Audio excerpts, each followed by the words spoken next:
We are here now with the newest member of the Hamden City Council. He's 23 years old and a student at Southern Connecticut State University.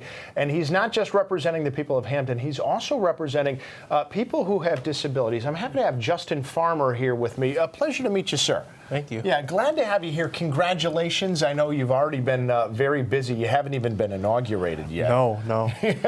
And we're going to get to that in a bit. I do want to mention the headphones that you're wearing right off the bat, because I'm sure people are looking and saying, why is he wearing headphones right now? Explain what those are for. So I have Tourette's syndrome.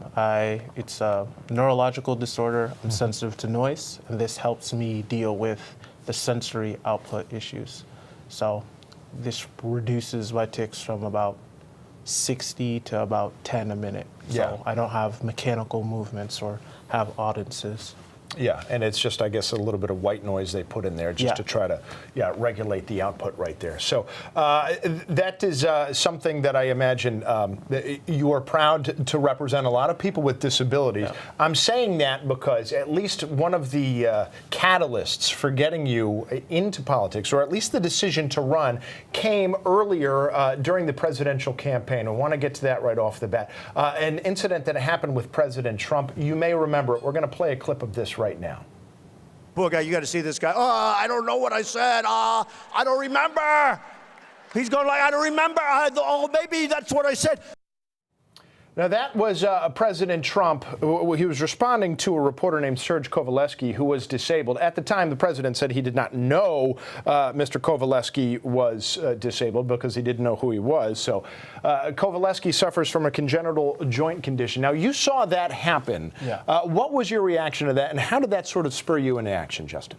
I think many instances in last year's presidential elections of people avoiding talking about identity politics and talking about those things that are separate us, that we should be talking about in inclusion and being intersectional about our discussion on how we want to move forward as a country. And like that was an instance for me where trying to figure out how to deal with my disability and move on in the world was something that was difficult for me. Okay. Now, 23 years old. Yeah. It's been 18 years since I was 23. I know at the time I was not terribly civically minded nor politically minded. I imagine a lot of people my age weren't, because you're still trying to get yourself settled out in the world, in the business world, or start a family. Do you feel that it is still rare today for somebody of your age to be as civically and politically minded as you are? I don't think so. I think more people are civically engaged and involved. I did a lot of activism the year before this, and I think that's the same field of politics and talking about policy.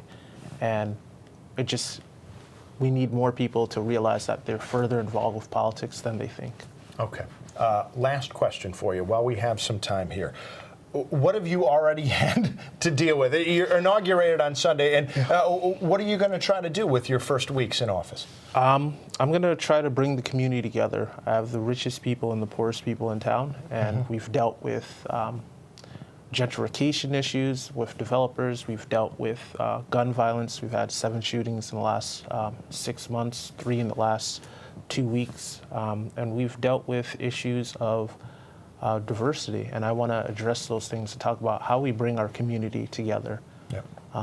So yeah, lots of work. He knocked on 5,000 doors, got 1,100 votes. He did that the grassroots way, the way politics should be. Congratulations. Thank you. Well deserved. And a pleasure to meet you, Justin. Thank you so much.